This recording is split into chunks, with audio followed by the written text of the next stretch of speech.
Hello everyone, I am Meenakshi Sharma. It is the video of chapter 1 of NCERT History, class 7. In last video, I have told about in this book, we have read to 700 CE to 1750 CE. We read new terminologies, how the meanings had been changed with India, who are historians and what are their sources, and how they use their sources. We read about the value of paper, and last headline was social and political groups like castes, jatis, Rajputs, all things we had read. Now we are starting with region and empire. Region and empire. Many regions were encompassed, means established by Cholas, Tughlaqs or Mughals, which we will discuss in detail upcoming video. Sanskrit Prashasti praising the Delhi Sultan Ghayasuddin Balban. इनका ruling period क्या था? 1266 to 1287. इसमें explain किया गया है कि इन सुल्तान का इन्होंने बहुत बड़ा एक अपना वास्ट एम्पायर बनाया था, जो इन्होंने स्ट्रेच किया था, इट मींस स्प्रेड किया था कहाँ तक? बंगाल, ईस्ट में गजनी यानी कि अफगानिस्तान में जो जगह है, और वेस्ट भी इंक्लूड किया इन्होंने, और साउथ इंडिया में इन्होंने द्रविड़, साउथ इंडिया तक भी इन्होंने अपने राज्य को स्प्रेड किया है. और अलग अलग हर एक रीजन्स में अलग अलग तरीके के लोग रहते थे, जैसे गौड़ा, आंध्रा, केरला, कर्नाटका, महाराष्ट्र, गुजराती, और इनमें से भी काफी सारे ना क्या हुए, इधर के जो लोग थे उन्होंने इनकी आर्मी के सामने अपने घुटने टेक दिए थे. इनकी आर्मी इतनी सक्सेसफुल थी कि वो किसी भी बैटल को इजीली विन कर लेती थी. तो इन्होंने जो ये रीजन्स हैं, इन्होंने क्या किया, इनके सामने अपने घुटने टेक दिए. और इस मैप में आपको बताया गया है कि उनके कहाँ कहाँ प्रोविंसेस थी. हिस्टोरियंस क्लेम करते हैं कि इनका बहुत ज्यादा एक्सपेंड था रीजन, बहुत ज्यादा बड़ा राज्य पे इन्होंने रूल किया है, और काफी कुछ अंडरस्टैंड भी करने की कोशिश करते हैं कि वो इतने बड़े राज्य पे और डिफरेंट पार्ट्स हैं सब कॉन्टिनेंट में, तो वो कैसे उस पर कंट्रोल करते थे. ये आपको एक छोटा सा टेक्स्ट दिया हुआ है जो 1318 में पोएट अमीर खुसरो ने ये नोट किया है कि इस रीजन के हर एक रीजन पे अलग लैंग्वेज बोली जाती थी, जैसे कि सिंधी, लाहौरी, कश्मीरी, ये सब लैंग्वेजेस आपको बताई गई है कि यहाँ पे कितनी सारी लैंग्वेजेस बोली जाती थी. और इसी के साथ उन्होंने एक कॉन्ट्रास्ट दिया है कि इसके साथ जो संस्कृत लैंग्वेज थी वो किसी रीजन को बिलोंग नहीं करती थी, वो क्या थी, एक ओल्ड लैंग्वेज थी जिसे कॉमन पीपल नहीं जानते थे. Only Brahmins know about that language, how to speak and what are the meanings of that words. 700 CE तक ये काफी सारे ज्योग्राफिकल डायमेंशंस चेंज हो चुके थे, उनके अपने क्राइटेरिया, अपना एरिया सेट हो चुका था कि ये हमारे एरिया का है, उनकी लैंग्वेजेस सेट हो चुकी थी, उनके कल्चरल कैरेक्टरिस्टिक्स सेट हो चुके थे 700 ईयर्स में, कि इस एरिया में ये लैंग्वेज बोली जाती है, इसमें यहाँ पे ऐसा कल्चर है, ये ट्रेडिशंस हैं यहाँ पे, जिसमें हम डिटेल में चैप्टर 9 में पढ़ेंगे. They were also associated with specific ruling dynasties. और इस टाइम पे काफी ऐसे रूलिंग डायनेस्टीज थी जिनका अपना प्रभाव रहा है, जिन्होंने काफी टाइम तक अपना रूल किया है, और ये अपने राज्य को बड़ा करने के लिए, स्प्रेड करने के लिए क्या करते थे, दूसरे राज्यों से लड़ाई करते थे, दूसरे राज्य को भी अपने राज्य में शामिल कर लेते थे. और ऐसी बड़ी डायनेस्टीज किसकी है? चोलास, खलजीज, तुगलक्स एंड मुगल्स. ये सब क्या है, ये सब एग्जाम्पल दिए हैं कि इन्होंने अपने राज्य को बड़ा किया है, उसे स्प्रेड किया है, अपने एम्पायर को. बट ऐसा नहीं है कि सभी उस टाइम पे सभी सक्सेसफुल हुए हैं अपना राज्य को स्पेंड करने के लिए, नहीं, कुछ ऐसे भी थे जो अनसक्सेसफुल हुए हैं. आप चैप्टर 3 and 4 में टेबल 1 का एग्जाम्पल ले सकते हैं और वहां पे देख सकते हैं कि खिलजी और मुगल डायनेस्टीज का कितना ड्यूरेशन था रूलिंग का. मुगल एम्पायर का डिक्लाइन होने के बाद जब मुगल एम्पायर को हटाया गया 18th सेंचुरी में, तो जो रीजनल स्टेट्स थे उनका री इमेजिन हुआ. इट मीन्स वो नए तरीके से बने, बट जो इस दौरान, यानी कि मुगल ने हमारे ऊपर शासन किया है 200 ईयर्स तक लगभग। तो इन 200 ईयर्स में भी उन्होंने उनका जो अपनी छाप छोड़ी है वो भी कुछ कम नहीं है। उन्होंने काफी ज्यादा अपने उसको रीजन का कैरेक्टर बढ़ाया है, काफी ज्यादा स्प्रेड किया है अपने, और अक्रॉस मोस्ट ऑफ द ऐसे छोटे बड़े राज्यों पे उन्होंने राज्य किया है। और सब एक दूसरे से जो भी राज्य थे वो एक दूसरे से अलग नहीं थे, क्योंकि एक ही रूलर है तो उनमें सिमिलैरिटीज भी थी बट कुछ डिफरेंसेस भी थे। Similarities like governance, management of the economy, light cultures, languages, ये सब क्या थे वहां पे थोड़ा सा सेम थे। और इन 1000 साल के बीच में ऐसा नहीं था कि कोई भी प्रोविंसेस या कोई भी स्टेट में वो रूलिंग एरिया जो है उनका वो एक दूसरे से अलग है या फिर वो अलग से रह रहे हैं, उनका अलग कल्चर है, उनका अलग बोली है, ऐसा नहीं है। थोड़े से डिफरेंसेस थे बट सिमिलैरिटीज भी थी।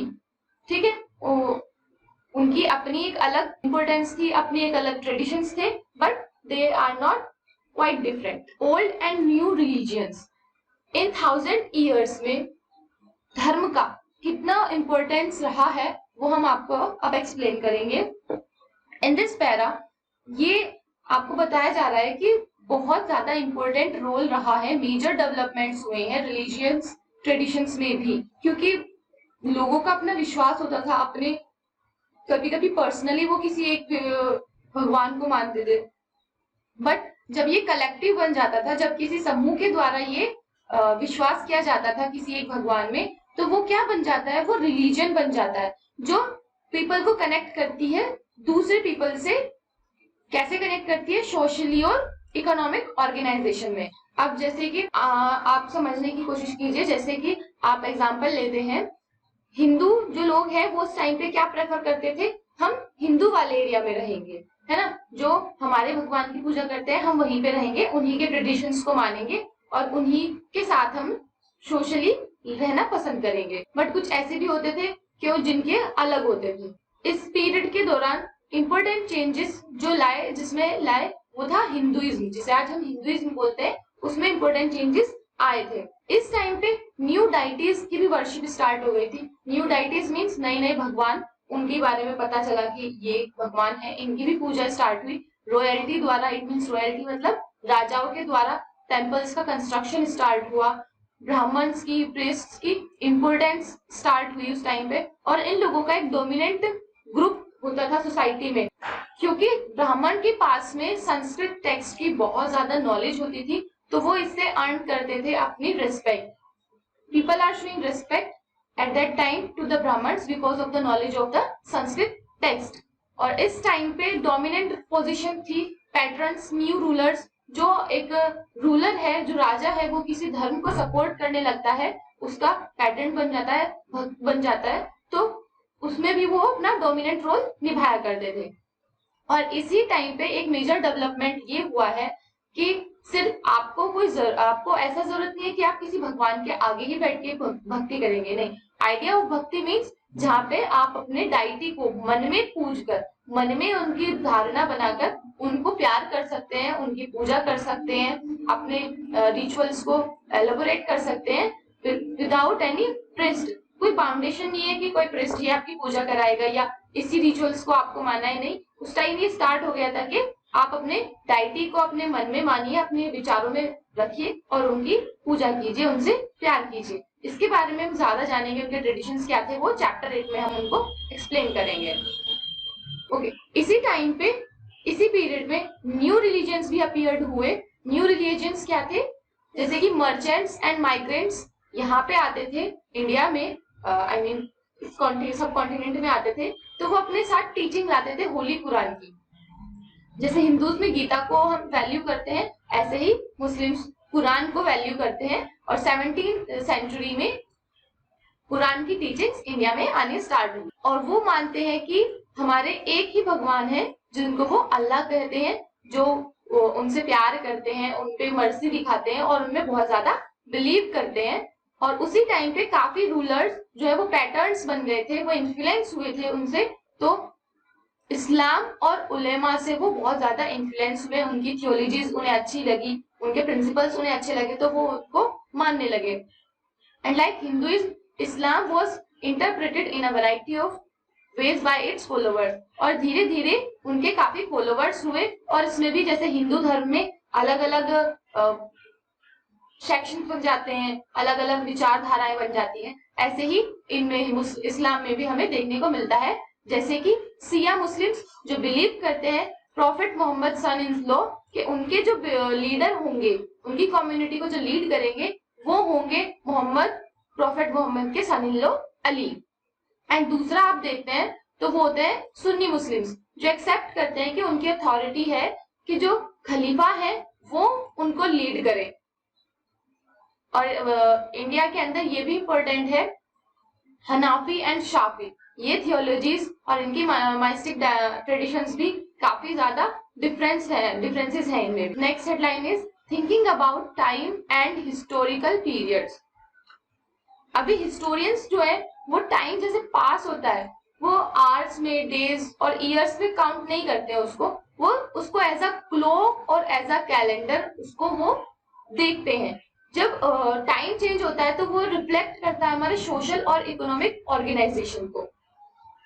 काफी ज्यादा आइडियाज ट्रांसफॉर्म होते हैं, बिलीव्स भी बदलते हैं काफी ज्यादा। तो इसकी जो स्टडी होती है, study of time is made something easier. हम उसको इजियर बनाने के लिए कैसे पढ़ लेते हैं, उनको सेगमेंट्स में बांट लेते हैं, पीरियड्स में बांट लेते हैं, उनको डिवाइड कर लेते हैं, ताकि हमें उनकी जो नॉलेज है, उनकी जो इन्फॉर्मेशन है वो कलेक्ट करने में हमें थोड़ी सी आसानी हो। 19th सेंचुरी में ब्रिटिश हिस्टोरियंस इंडिया की हिस्ट्री को 3 पार्ट्स में डिवाइड करते हैं, और वो 3 पार्ट्स कौन से हैं? Hindu, Muslim and British.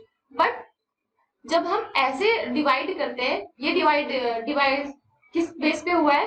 राजा का, जो रूलर का जो रिलीजन है, उसके जो आइडियाज हैं, जो बिलीव्स हैं, उसकी बेस पे ये इंपॉर्टेंट हिस्टोरिकल चेंजेस को कलेक्ट करते हैं। बट उसके और चीजों पे, जैसे कि उसने इकोनॉमिक का क्या था, सोसाइटी और कल्चर क्या था, उस तरीके से जो सिग्निफिकेंट डेवलपमेंट्स हुए हैं उनको वो क्या करते हैं? इग्नोर कर देते हैं। इस तरीके से जो हमारे रिच डाइवर्सिटी, इंडिया में डाइवर्सिटी है ना, आप अलग स्टेट में जाओगे तो आपको अलग अलग बोली मिलेगी, उनके बेवरेजेस अलग होंगे, उनके रहने सहने का तरीका अलग होगा। तो ये सब क्या है, अगर हम इस तरीके से पढ़ते हैं तो हर एक चीज इग्नोर कर देते हैं, जो कि हमारे इंडिया की स्पेशलिटी है। कुछ ही हिस्टोरियंस हैं जो इसको आज भी फॉलो करते हैं, बट काफी सारे जो है वो इकोनॉमिक और सोशल फैक्टर्स को कैरेक्टराइज करते हैं, है ना, कि पास्ट में जो मूवमेंट्स हुए हैं वो इकोनॉमिकली और सोशल कैसे एक दूसरे को कनेक्ट करते थे। आपने last year it mean 6th class में पढ़ा होगा हंटर गैदरर्स के बारे में, early farmers, people living in towns and villages and early empires and kingdoms, ये सब आपने क्लास 6 में पढ़ा है। बट इसमें आप क्या पढ़ने वाले हो, इस बुक में आप पढ़ोगे कि मीडिएवल पीरियड, ये जो 6th क्लास में आपने पढ़ा है वो आएगा आपका एंशिएंट इंडिया में। और मीडिएवल में जो हम जिसकी हम बात कर रहे हैं, है ना, ये 1000 साल की जो हम बात कर रहे हैं वो मीडिएवल पीरियड में आता है।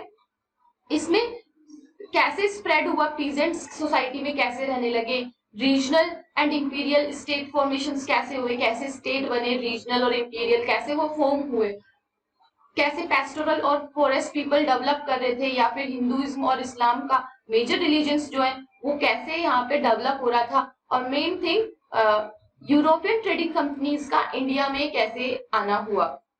ये सब हम class 7 it means as book में आगे चैप्टर्स में पढ़ने वाले हैं।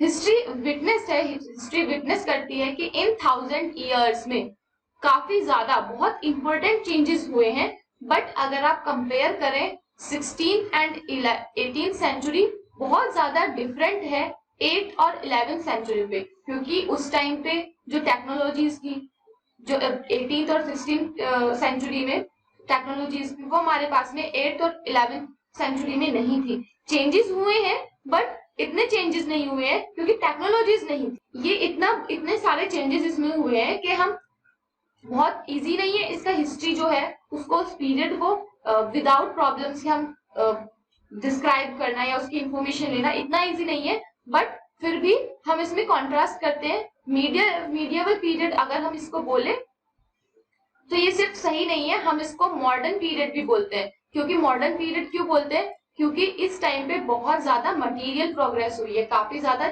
जो चीजें हैं वो डेवलप हुई हैं, उनका यूज मेड हुई है, वो यूज करने में आई है। और इंटेलेक्चुअल एडवांसमेंट मीन्स वो काफी ज्यादा टेक्नोलॉजी को बेस करती थी, है ना। जैसे आपने पढ़ा है ना, पर्शियन व्हील, स्पिनिंग व्हील, ये सब चीजें क्या है, टेक्नोलॉजी के बेस पे है।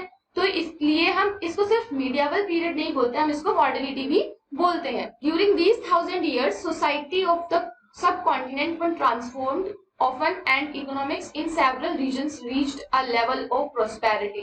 इन 1000 years में हम क्या है, एक अपनी प्रोस्पेरिटी के लेवल पे पहुंचे हैं। प्रोस्पेरिटी मीन्स यहाँ पर रिसोर्सेज बहुत ज्यादा हुए, है ना, उनका यूजेस ज्यादा होने लगा। यही चीजें क्या थी, यूरोपियन ट्रेडिंग कंपनीज को अट्रैक्ट कर रही थी इंडिया के में आने के लिए, जो कि आप आगे बुक में पढ़ेंगे कि कैसे चेंज हुए, साइंस कैसे चेंज हुए, हिस्टोरिकल प्रोसेसेस पे कैसे वर्क हुआ है ना। और कंपेयर करेंगे अपनी लास्ट ईयर की बुक को इस बुक से।